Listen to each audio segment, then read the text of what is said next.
Hey guys, so if you want to learn this technique, please continue watching. This is the flag technique. First you have to fill a bucket with water. You have to add soda ash. I use the Jacquard brand. You put the soda ash in the water and you have to make sure that you mix it around really good so that the water gets kind of cloudy.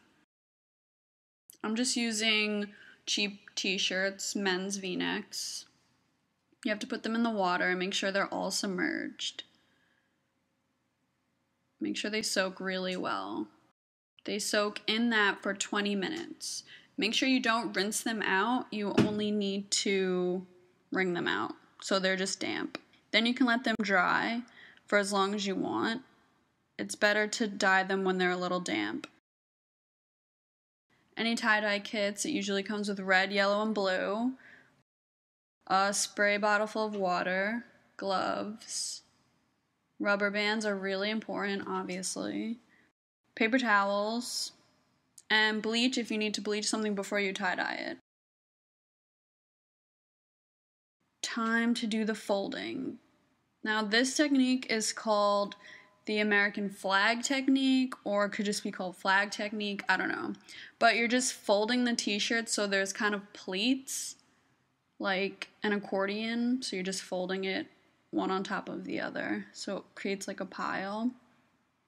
So when you dye it, there should be like streaks of color or stripes like a flag. Make sure you do it really tight and you keep it really neat so the colors are nice and vibrant. This helps when the shirt is damp also, it's easier to fold. And you have to keep the top loose. You don't fold the top like an accordion. You keep that loose.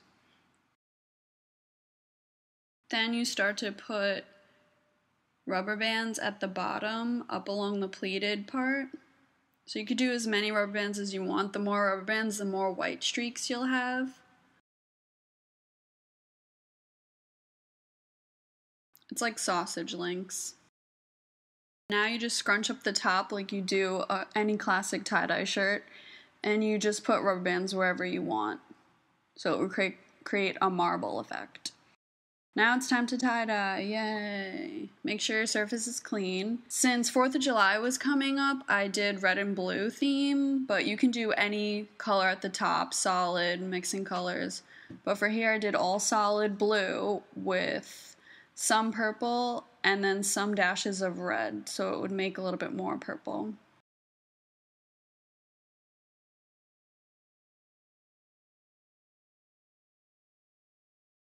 And then you just mush all the colors in and pat it down. Now I'm putting red all along the middle section and then a hint of blue at the bottom.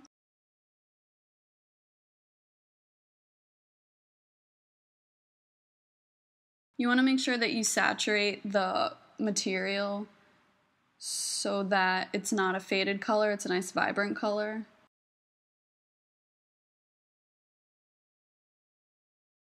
Now I just mushed in the color. And then you have to let it dry.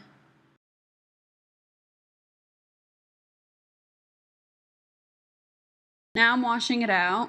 I'm wearing my tie-dye sneakers that I made and my tie-dye shorts. It's crazy how much color comes out, but the material should be dyed pretty well. This was left sitting for 2 days.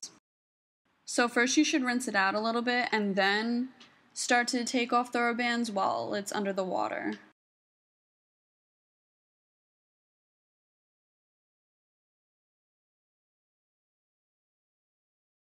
Look how pretty that is. Then I undid the red section.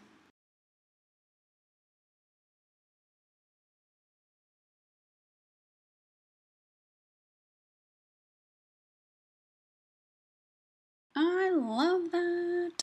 The water doesn't really ever run clear for me, but I just throw it in the dryer. This is the finished product.